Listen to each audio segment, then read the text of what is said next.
Defenders. Now, I've been looking forward to this show for a very long time, ever since they actually started the whole Marvel Netflix universe. Now, we're going to be going over every episode. We're going to be kind of doing mini reviews, if you will, and at the end of the series, or rather for the season, we'll do a season review for what we thought of season 1. Getting into episode 1 right now, I gotta say, this is going to be spoiler-rific, so if you have not seen the episode or episodes yet, we are going to be getting into some spoilers, so be warned.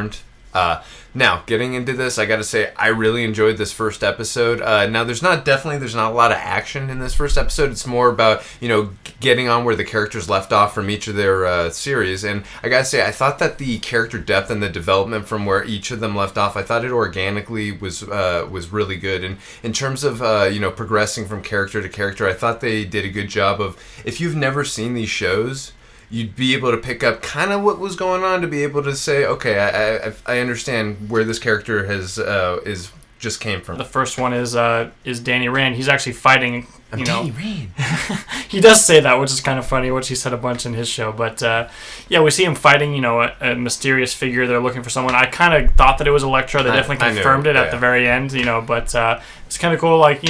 Still the action was not so great. A lot of quick cuts, but it's kind of meant to be in the shadows and stuff anyway. No, and I get that, but I mean, again, we'll see how the episodes go. But just nitpicking, I'm with you that the action, the fight choreography, still is not. It's more Batman Begins than I want it to be. Yeah. In terms of quick cut, not seeing. But I like what you said. More, it's interpreted to be more in the shadows. So that's the only thing I let go. And again, as the season progresses, as long as the fight choreography gets better, I will forgive more of this scene as long as I see, okay, that was definitely meant to be more in the shadows, as you suggested, because that makes a lot more sense to me. But again, from what we saw in Iron Fist, it wasn't a good start fight choreography-wise. I know. So. And then we see Jessica Jones. She's, in a bar. She's drinking. What a shocker. Yeah, I know, exactly. And we see eventually, that woman and her daughter are, looking for her husband, and she's kind of reluctant to take the case, but then she gets that mysterious call. Mm-hmm. And again, just what I said earlier, I like where where everyone's left off and where we're seeing the consequences or the positives of what has happened in prior in their series. For instance, Trish is talking to Jessica about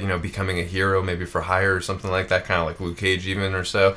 But I like how Trish is again positively motivating her, saying come on, you got to do this. And also I like seeing Malcolm coming back too. I like that actor who plays Malcolm too, and I like their dynamic and their relationship. How she's like, why are you here? Who gave you the keys? It's a spare key. I was doing you a favor. It's no, you changed the locks and you kept a spare key. Yeah, so I love their exchange of dialogue. I kind of get the sense. I mean, not as much with Iron Fist, but I get the sense with the other three that they're reluctant to be heroes right now. She even says, "Don't say the H word," and Luke Cage is like, "I'm not trying to be a hero. That's your word, not mine." He says that. Yeah. And Matt's not being Daredevil, and he's trying to confess that he misses it and stuff. But we get the sense that they're reluctant to be the hero that they are. With Matt Murdock and Jessica Jones, for the most part, I agree with that. With Luke Cage, I agree he doesn't want to be labeled or titled a hero, but he still wants to help people and still do that. And not that Matt Murdock does not want to help people, because he did help that guy when or that little kid, or 13-year-old kid, right? 13, 14, 16. The kid in a wheelchair. Yeah, that was I love the dialogue, too, after he won the case for him. By the way, that courtroom scene,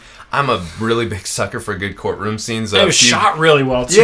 Around but I'm saying the dialogue in the episode 2, a lot of the very good stuff. And again, the stuff I was at Charlie Cox, I really, really like him as Matt Murdock. And again, the scene where he was in the courtroom getting that the $11 million, very good stuff, and it kind of reminded me of Aaron Brockovich a little with the whole water and winning the case. But what I loved too was with the message he was saying, it's not going to get easier from here, because he can relate to it with what has happened to him. Of course, obviously, I don't think the kid's been given super powers or anything like him, but obviously helps. But obviously, he can relate to having a being blind, a disability. It was cool to see him in that moment, just kind of giving a kid advice, coming being from that place where you can give him that advice. But I think before we get into Luke Cage in a sec, I think what I loved most about this first episode, again, just setting everything up, and again, setting up Sigourney Weaver, which we'll get to in a sec, but what I loved, again, was they didn't go crazy on the action in this episode. It was more just setting things up and just setting the characters up and setting up what the villain's up to, what her motivation is. And speaking of Ellen Ripley, Sigourney Weaver,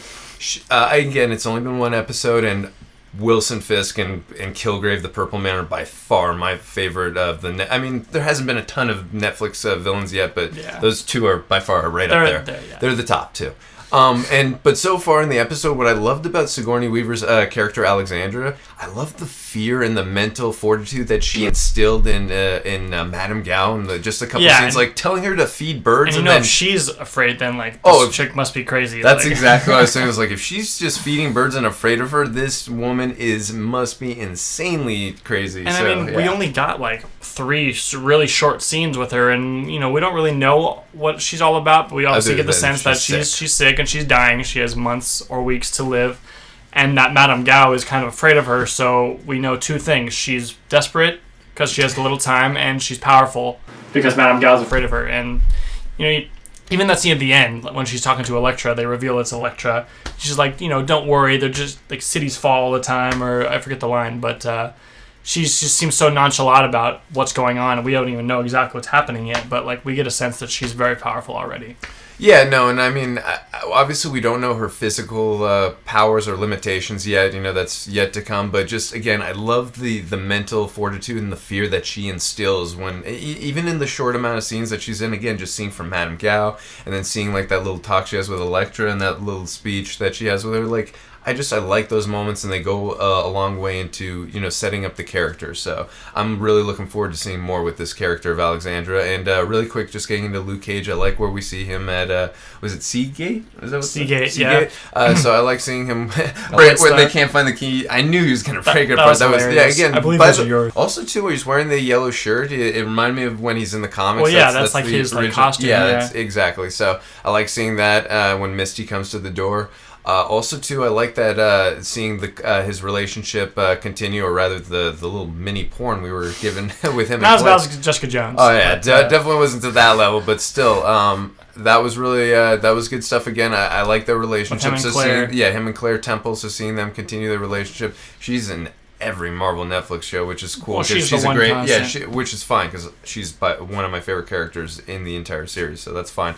But again, I like seeing their interaction, their relationship, how it's continuing where it basically left off from before he went to Seagate. So, and also too, I like how they were talking about how they've been writing letters to each other, and she had not handwritten letters in a long time. Again, just little dialogue, little things like that, just make me relate more to these characters, and it goes a long way. So I really appreciate those little moments.